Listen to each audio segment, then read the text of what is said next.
RC study zone YouTube channel पर आप सभी का स्वागत। प्यारे बच्चों, आज का यह वीडियो आप सभी के लिए काफ़ी महत्वपूर्ण है क्योंकि इस वीडियो में हम बात करेंगे कक्षा 10वीं की गणित परीक्षा से संबंधित बोर्ड एग्ज़ाम 2024 से संबंधित एक महत्वपूर्ण टॉपिक के बारे में, जो कि आपकी बोर्ड की परीक्षा की तैयारी के लिहाज से काफ़ी ज़्यादा महत्वपूर्ण है। इसके बिना आपकी तैयारी अधूरी है। तो काफ़ी महत्वपूर्ण टॉपिक है, आप इस टॉपिक को समझिएगा। इसमें हम बात करने वाले हैं कक्षा 10वीं के गणित विषय के मॉडल प्रश्न पत्र और ब्लूप्रिंट पर। हमें काफ़ी समय से इंतज़ार था कि राजस्थान बोर्ड के द्वारा जल्दी से जल्दी ब्लूप्रिंट और मॉडल प्रश्न पत्र जारी किया जाए ताकि विद्यार्थियों की तैयारी उसके हिसाब से हो सके। तो आप सभी के लिए खुशखबरी, विभाग के द्वारा मॉडल प्रश्न पत्र और ब्लूप्रिंट जारी कर दिया गया है। जिन विद्यार्थियों को पता नहीं है कि ब्लूप्रिंट क्या होता है उन्हें बता दूं। ब्लूप्रिंट का मतलब होता है कि आपका बोर्ड का एग्ज़ाम जो होगा उसमें किस प्रश्नावली में से कितने नंबर के कौन कौन से प्रश्न आएंगे और किस तरह के प्रश्न आएंगे, ये हमें प्रश्नावलीवार और प्रश्नवार और प्रश्नों के प्रकार के अनुसार हमें पूरा नॉलेज मिल जाता है ब्लूप्रिंट के आधार पर, जिसके कारण हम अपनी तैयारी को अच्छे ढंग से कर पाते हैं। होशियार विद्यार्थी लगातार ब्लूप्रिंट को देखते रहता है और उसके अकॉर्डिंग अपनी तैयारी करता है। तो आप सभी विद्यार्थियों को ब्लूप्रिंट अच्छे से समझाने के लिए मैंने यह वीडियो बनाया है। आप पूरा वीडियो देखिएगा और पूरा वीडियो देखने के बाद वीडियो अच्छा लगे तो इसे लाइक और शेयर जरूर कर दीजिएगा, क्योंकि ब्लूप्रिंट के बिना आपकी तैयारी अधूरी है। तो इस वीडियो को आपको देखना हर हालत में ज़रूरी है। बात करें अगर हम प्रश्न पत्र योजना 2023-24 कक्षा 10वीं की गणित विषय पर, तो जैसा कि आप सभी को पता ही है, आपकी बोर्ड एग्ज़ाम का जो वार्षिक प्रश्न पत्र होता है वो 3 घंटे 15 मिनट का होता है और कुल 80 अंकों का प्रश्न पत्र आता है। बाकी के जो 20 अंक हैं 100 में से, वो आपके विद्यालय के द्वारा सत्रांक के रूप में बोर्ड कार्यालय को भेजे जाते हैं, जो आपकी मार्कशीट में जुड़कर आते हैं। 20 में से आपको सत्रांक मिलते हैं। अब ये 80 अंक किस तरह से विभाजित होते हैं? प्रत्येक जो पाठ्यपुस्तक होती है उसके निर्माण में कुछ उद्देश्य होते हैं। उद्देश्य के आधार पर अंकों का विभाजन आपको समझ लेना चाहिए।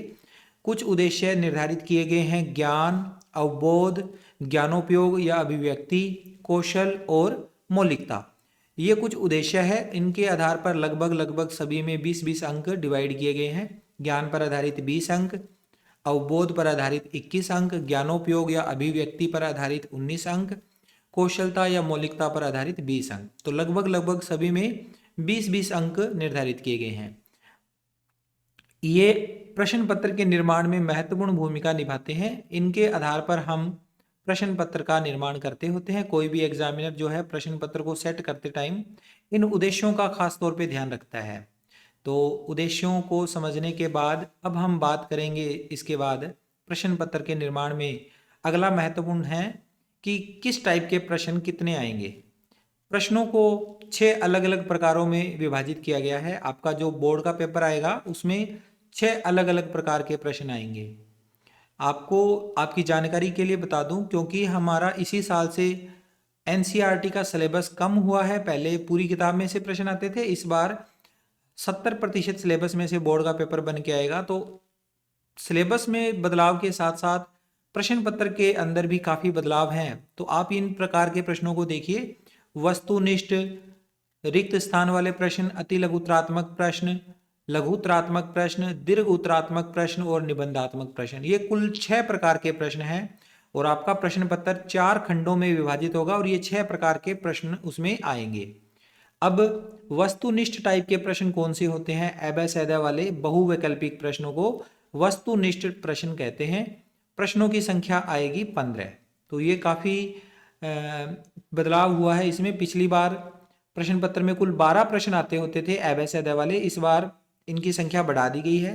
कुल 15 प्रश्न आएंगे और प्रत्येक प्रश्न 1-1 अंक का होगा, यानी कि 15 अंकों के वस्तुनिष्ठ टाइप के प्रश्न आने वाले हैं बोर्ड के एग्जाम में।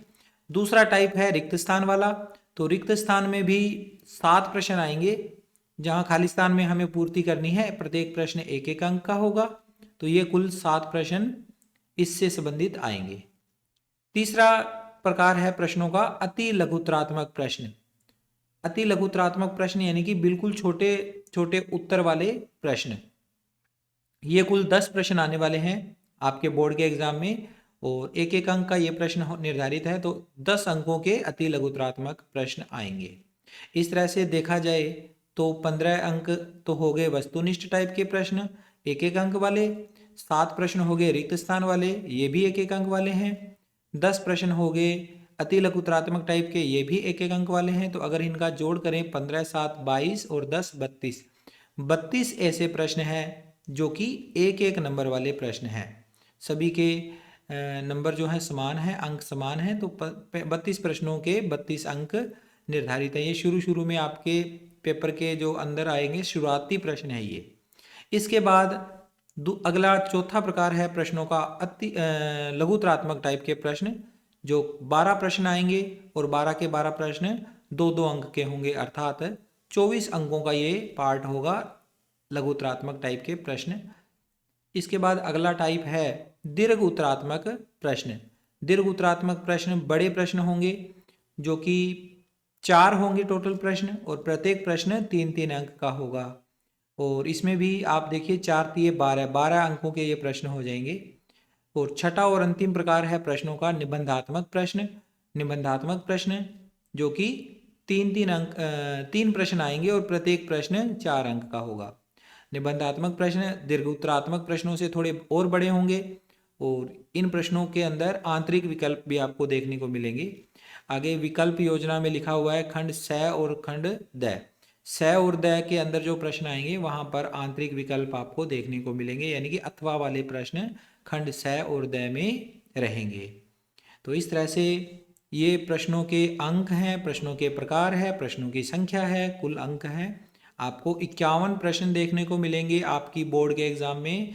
जो प्रश्न पत्र आएगा गणित का कुल मिला के 51 प्रश्न, और जो टोटल अंक होंगे 80 अंक हो जाएंगे। ठीक है, यहाँ तक आपको समझ में आ गया होगा मोटा मोटा कि आपका प्रश्न पत्र किस तरह से आएगा। ये काफ़ी ज़रूरी है, आपको प्रश्नों के बारे में जानकारी होनी चाहिए कि किस टाइप के कितने प्रश्न आएंगे। अब हम थोड़ा और आगे चलते हैं। इसी के अंदर आपको ये भी समझना है कि आपका जो पाठ्यक्रम है उसमें प्रश्नावली वाइज अंक भार कितना कितना है। तो प्रत्येक प्रश्नावली के अंक भार समय समय पर बोर्ड की साइट पर उपलब्ध हुए हैं, लेकिन जब यह ब्लूप्रिंट जारी हुआ है तब आपको एक बार फिर से अंकों को देख लेना चाहिए, क्योंकि एक बड़ा बदलाव इस पेपर के अंदर यानी कि बोर्ड की परीक्षा के अंदर होने जा रहा है। हर बार क्या होता था, एक प्रश्न आता होता था 2 चर वाले रैखिक समीकरण युग्म में से एक ग्राफ वाला प्रश्न। इस बार ग्राफ वाले प्रश्न को हटा दिया गया है। ये बहुत बड़ा बदलाव किया गया है। हर बार एक प्रश्न आता होता था ग्राफ वाला, जो कुछ बच्चों को आसान भी लगता था और कई बच्चों को मुश्किल भी लगता था, तो उसको हटा दिया गया है। वास्तविक संख्याएं चैप्टर नंबर 1 जो है उसका 4 अंक है। इसी तरह से बहुपद 4 अंकों की प्रश्नावली है। 2 चर वाले रैखिक समीकरण युग्म जो कि पहले 6 नंबर की निर्धारित थी, अब इसे 4 अंक का कर दिया गया है। द्विघात समीकरण भी 4 अंकों की प्रश्नावली है। समांतर श्रेणियां ये 6 अंकों की प्रश्नावली। त्रिभुज छठी प्रश्नावली जो है वो है 4 अंकों की। इसी तरह से अगला जो चैप्टर है 7वां निर्देशांक ज्यामिति, ये 7 अंकों का है। त्रिकोणमिति का परिचय 8वां चैप्टर 8 अंकों का। त्रिकोणमिति के अनुप्रयोग 5 अंकों का। वृत्त 6 अंकों का। वृत्तों से संबंधित क्षेत्रफल 5 अंकों का। पृष्ठीय क्षेत्रफल और आयतन 6 अंकों का। और यहाँ पर सांख्यिकी 13 अंकों की प्रश्नावली है।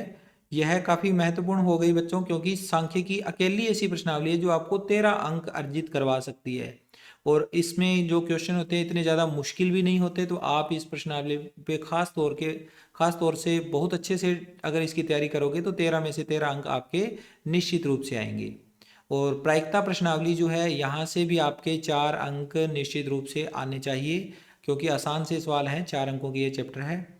बोर्ड के एग्ज़ाम से संबंधित आपके लगातार गणित विषय से संबंधित तैयारी के लिहाज से मैं लगातार वीडियो अपलोड करता रहूँगा। आपका पिछले साल की तरह ही मैं एक ऐप के माध्यम से आपका लगातार टेस्ट भी लूँगा।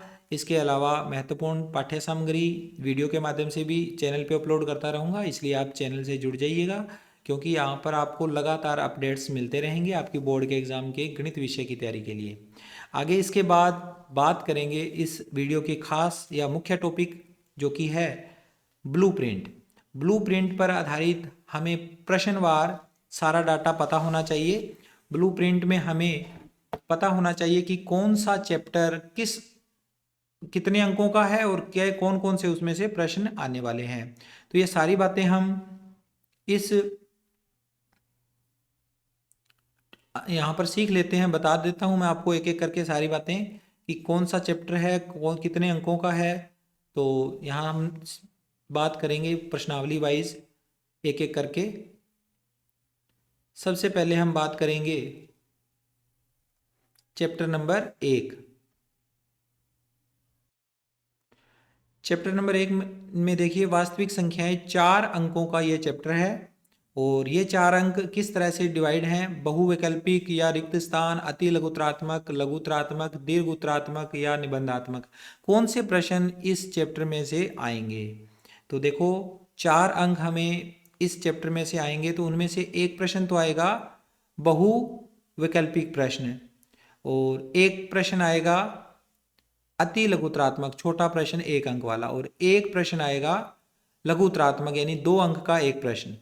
एक प्रश्न बहुवैकल्पिक यानी कि अवैध वाला, एक प्रश्न 1 अंक वाला अति लघुत्रात्मक प्रश्न, और एक प्रश्न 2 अंक वाला लघुत्रात्मक प्रश्न इस प्रश्नावली में से आएगा। तो कुल मिला के ये 4 अंक हो गए।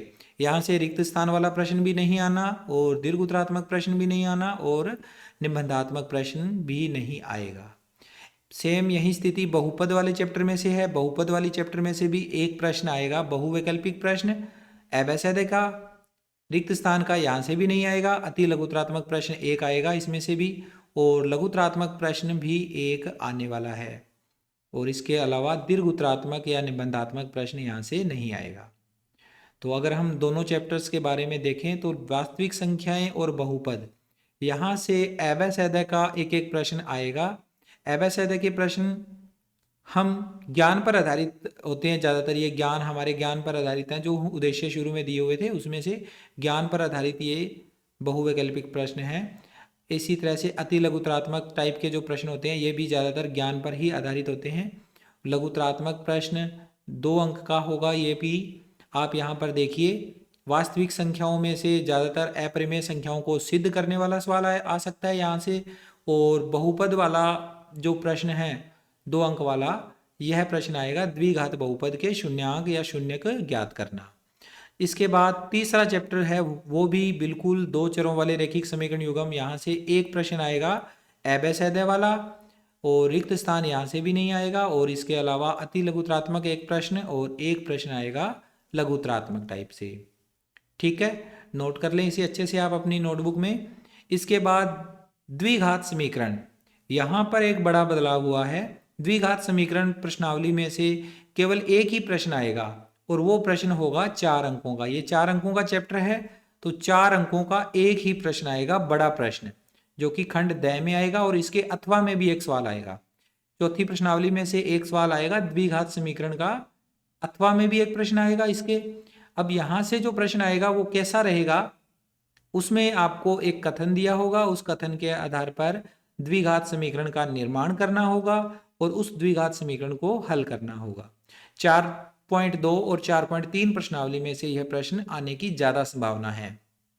इसके बाद समांतर श्रेणियां प्रश्नावली नंबर 5, इसमें अवैध के 2 प्रश्न आएंगे। समांतर श्रेणियों में से अवैध के 2 प्रश्न आने वाले हैं। और इसके अलावा इसमें से एक प्रश्न आएगा रिक्त स्थान वाला।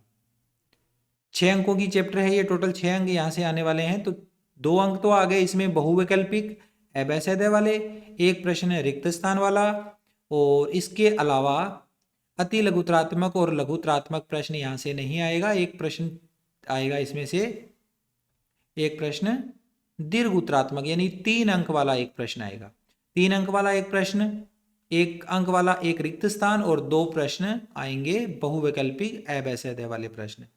अब ये दोनों तो छोटे प्रश्न हैं। अगर 3 अंक वाले प्रश्न की बात करें तो दीर्घउत्रात्मक प्रश्न कैसा आएगा? प्रश्नावली 5.3 से आने की इसकी ज़्यादा संभावना है। प्रश्नावली 5.3 से यह प्रश्न आएगा, जिसमें समांतर श्रेणी का योग भी आ सकता है और समांतर श्रेणी का nवां पद का मिक्सअप क्वेश्चन ये बन सकता है।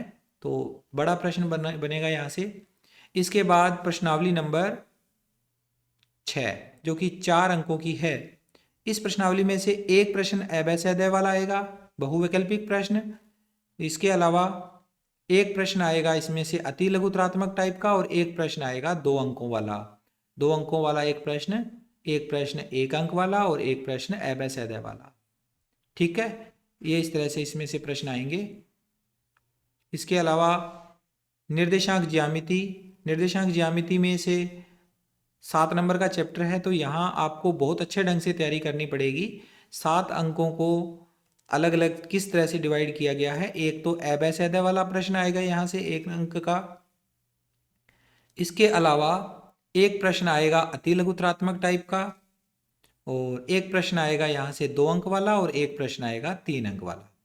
तो 1 अंक वाला एक प्रश्न अवैध है, 1 अंक वाला एक प्रश्न अति लघुत्रात्मक, एक 2 अंक वाला प्रश्न लघुत्रात्मक टाइप का और एक है 3 अंक वाला प्रश्न दीर्घुत्रात्मक प्रश्न। तो इस तरह से ये 7 अंक विभाजित हो गए। ठीक, इसके बाद अगला है 8वां चैप्टर त्रिकोणमिति का परिचय। 8 अंकों का ये चैप्टर है। तो यहाँ पर इस चैप्टर में से कैसे नंबर आएंगे, यहाँ से आप देखिए 8वें चैप्टर में से एक प्रश्न तो आएगा बहुवैकल्पिक प्रश्न, एक प्रश्न आएगा रिक्त स्थान वाला। इसके अलावा यहाँ से छोटा प्रश्न 1 नंबर का नहीं आएगा। एक प्रश्न आएगा यहाँ से 2 अंक वाला और एक प्रश्न आएगा 4 अंक वाला। तो एक 2 अंक वाला प्रश्न, एक 4 अंक वाला प्रश्न, एक 2 अंक वाला प्रश्न, 6 अंक तो ये हो गए। और एक प्रश्न रिक्त स्थान और एक प्रश्न बहुवैकल्पिक यानी अवैध वाला प्रश्न है। तो इस तरह से त्रिकोणमिति में से एक बड़ा प्रश्न आएगा, यानी कि सर्व समीकरणों को सिद्ध करने वाला। प्रश्नावली 8.3 का जो चौथा प्रश्न है वहां से एक प्रश्न यहाँ से लाजमी आएगा और इसके अथवा में भी एक प्रश्न आपको देखने को मिलेगा। 9वीं प्रश्नावली जो कि है त्रिकोणमिति के अनुप्रयोग। 5 अंकों का ये चैप्टर है और यहाँ से कैसे प्रश्न आएंगे। एक प्रश्न तो आएगा 1 अंक वाला अवैध है, 2 प्रश्न आएंगे यहाँ से अति लघुत्रात्मक टाइप के और एक प्रश्न आएगा 2 अंक वाला। तो इस तरह से ये 5 अंक पूरे हुए। 2 अंक वाला एक प्रश्न है लघुत्रात्मक टाइप का, 2 और 2 प्रश्न हो गए 1 अंक वाले, 4 अंक और एक ही अंक हो गया 5 अंकों के प्रश्न यहाँ पर इस तरह से हो जाएंगे। इसके अलावा अगर प्रश्नावली 10 को देखें जो कि 6 अंक वाली है, तो इस प्रश्नावली में से भी आपको ध्यान रखना है कि अवैध का एक प्रश्न आएगा। इसके अलावा आपने इसमें और ध्यान रखना है कि एक प्रश्न 2 अंक वाला आएगा और एक प्रश्न 3 अंक वाला आएगा। तो इस प्रश्नावली में से 3 प्रश्न टोटल आने वाले हैं। एक प्रश्न 1 अंक वाला अवैध है, एक प्रश्न 2 अंक वाला और एक प्रश्न 3 अंक वाला। ठीक है, 11वां चैप्टर जिसका नाम है वृत्तों से संबंधित क्षेत्रफल। 5 अंकों का ये चैप्टर है। इस चैप्टर में से टोटल जो 5 अंक आएंगे वो किस तरह से आएंगे। एक प्रश्न आएगा यहाँ से अवैध वाला, एक प्रश्न आएगा रिक्त स्थान वाला, एक प्रश्न आएगा अति लघुत्रात्मक टाइप का और एक प्रश्न आएगा 2 अंकों वाला लघुत्रात्मक टाइप का प्रश्न। ठीक है, ये दोनों टाइप के प्रश्न यहाँ से नहीं आने वाले। इसके बाद 12वां चैप्टर पृष्ठीय क्षेत्रफल और आयतन। पृष्ठीय क्षेत्रफल और आयतन 6 अंकों का चैप्टर है। तो इस चैप्टर के अंक कैसे आएंगे। एक प्रश्न आएगा यहाँ से बहुवैकल्पिक अवैध है, एक प्रश्न आएगा रिक्त स्थान वाला, 2 छोटे प्रश्न यहाँ से आएंगे अवैध के अलावा, यानी कि 2 छोटे प्रश्न इसमें से आएंगे 1 अंक वाले और एक प्रश्न यहाँ से 2 अंक वाला भी आएगा। तो 2 ये 4 और एक 5 और एक 6 अंक यहाँ से इस तरह से कंप्लीट होते हैं। अब सबसे महत्वपूर्ण प्रश्नावली सांख्यिकी जो कि 13 अंकों की है। ये 13 अंकों का डिवाइडेशन किस तरह से है ध्यान से समझना। 2 अंकों के तो आएंगे इस प्रश्नावली में से अवैध वाले और 2 ही अंकों के यहाँ से रिक्त स्थान भी आएंगे। तो 4 प्रश्न तो ये हो गए, 4 अंक ये हो गए। इसके अलावा यहाँ से 1 अंक वाला कोई प्रश्न नहीं आएगा। यहाँ से एक प्रश्न आएगा 2 अंक वाला, एक प्रश्न आएगा 3 अंक वाला और एक प्रश्न आएगा 4 अंक वाला। तो इस तरह से 2 अंक वाला एक प्रश्न, 3 अंक वाला एक प्रश्न और 4 अंक वाला एक प्रश्न, बड़ा प्रश्न। अथवा में भी इसके कुछ लिखा होगा, अथवा में भी प्रश्न आएगा इसके। तो 4 और 3 7 और 2 9, 9 2 11 और 2 13, 13 नंबर इस तरह से कंप्लीट हो जाएंगे। अब प्रायिकता वाली प्रश्नावली जो है वहां से अगर देखा जाए तो एक प्रश्न आएगा एवैसेदय का, एक प्रश्न आएगा रिक्त स्थान इस चैप्टर में से, और एक प्रश्न आएगा 2 अंक का। यहां से 1 नंबर वाला कोई प्रश्न नहीं आएगा, 2 अंक वाला एक प्रश्न आएगा। इस तरह से हमने समझा प्रत्येक प्रश्नावली में से किस टाइप के कितने प्रश्न आएंगे। अब अगर हम यहाँ से चेक करना चाहें कि हमारे बहुविकल्पिक प्रश्न कितने हैं और हमारे रिक्त स्थान वाले कितने प्रश्न आएंगे, अति लघुतरात्मक वाले कितने आएंगे, लघुतरात्मक वाले कितने आएंगे, दीर्घ उत्तरात्मक वाले कितने आएंगे और निबंधात्मक वाले कितने आएंगे, तो यहाँ से आप काउंट कर सकते हो। सबसे पहले इनको काउंट करो 1 2 3 3 2 5 6 7 8 9 10 11 12 13 14 15, 15 प्रश्न यहाँ से आएंगे कुल बहुविकल्पिक प्रश्न। तो काफ़ी अच्छी बात है, ये 15 के 15 प्रश्न आप कॉन्सेप्ट अगर आपको क्लियर है तो आराम से इन प्रश्नों को कर सकते हो, ज़्यादा टाइम भी नहीं लगेगा। आपका समय बचाने की इसमें पूरा प्रयास किया गया है, ज़्यादा से ज़्यादा छोटे प्रश्नों को देकर। आगे रिक्त स्थान वाले भी प्रश्न देखिए, 1 2 3 4 4 2 6 और 1 7, 7 प्रश्न रिक्त स्थान वाले हैं। इसके अलावा अति लघुतरात्मक टाइप के प्रश्न 1 2 3 4 5 5 2 7 7 1 8 8 और 2 10, 10 प्रश्न आएंगे अति लघुतरात्मक टाइप के।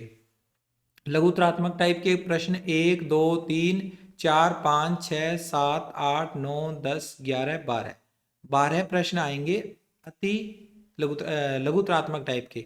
केवल चैप्टर नंबर 4 और चैप्टर नंबर 5 में से प्रश्न नहीं आने हैं, बाकी दोनों ही चैप्टर को छोड़कर सारे चैप्टर्स जो बाकी 12 चैप्टर बच गए, हर एक चैप्टर में से एक एक प्रश्न 2 अंक वाला आएगा। फिर है दीर्घ उत्तरात्मक प्रश्न, कितने प्रश्न है ये भी, 1 2 3 4, 4 ये हमारे पास प्रश्न हैं टोटल दीर्घ उत्तरात्मक 3 नंबर वाले प्रश्न। कौन कौन से चैप्टर में से है ये भी देख लो, 5वें चैप्टर में से है, इसके अलावा 7वें चैप्टर में से है, 10वें से है और 13वें चैप्टर से है। आगे है निबंधात्मक प्रश्न, ये 3 प्रश्न आने हैं, एक तो चौथी प्रश्नावली से, एक आएगा 8वीं प्रश्नावली से और एक आएगा 13वीं प्रश्नावली से। तो 3 प्रश्न ये हो गए। तो ये था बच्चों आपका ब्लूप्रिंट, जिसकी हमें काफ़ी समय से वेटिंग थी, ये लगातार हम इंतज़ार कर रहे थे। तो आपको यह ब्लूप्रिंट अच्छे से समझ में आया होगा। अगर नहीं आया है तो कोई दिक्कत नहीं है, आप स्क्रीन पर दिखाई दे रहे मेरे मोबाइल नंबर पर मुझे व्हाट्सएप पे मैसेज कीजिए, मैं आपको जितना हो सके इसको समझाने की कोशिश करूँगा व्हाट्सएप के द्वारा। तो आप अगर कक्षा 10वीं की बोर्ड एग्ज़ाम की तैयारी के लिए कोई वीडियो देखना चाहते हैं, उसका लिंक आपके पास नहीं है, मेरे चैनल पर आपको नहीं मिल रहा या यूट्यूब पे कहीं नहीं मिल रहा, तो अगर मेरे चैनल पे वो वीडियो उपलब्ध होगी तो आप मुझे मैसेज कीजिए, मैं आपको उसका लिंक ज़रूर प्रोवाइड करवाऊँगा। आगे के वीडियो में हम बात करेंगे आपके मॉडल प्रश्न पत्र के बारे में, जो कि विभाग ने जारी किया है। नेक्स्ट वीडियो में हम उसके बारे में डिस्कस करेंगे। तो आप इस वीडियो को देखने के बाद इसका लाइक और शेयर करना ना भूलें और चैनल को सब्सक्राइब करना ना भूलें अगर आपने नहीं किया हुआ है तो, और नोटिफिकेशन आइकन को भी दबा दें ताकि नया वीडियो आने पर आपको उसका लिंक मिलने का नोटिफिकेशन मिल जाए। ठीक है, तो मैं मिलता हूँ आपसे नेक्स्ट वीडियो में। Take care, bye bye.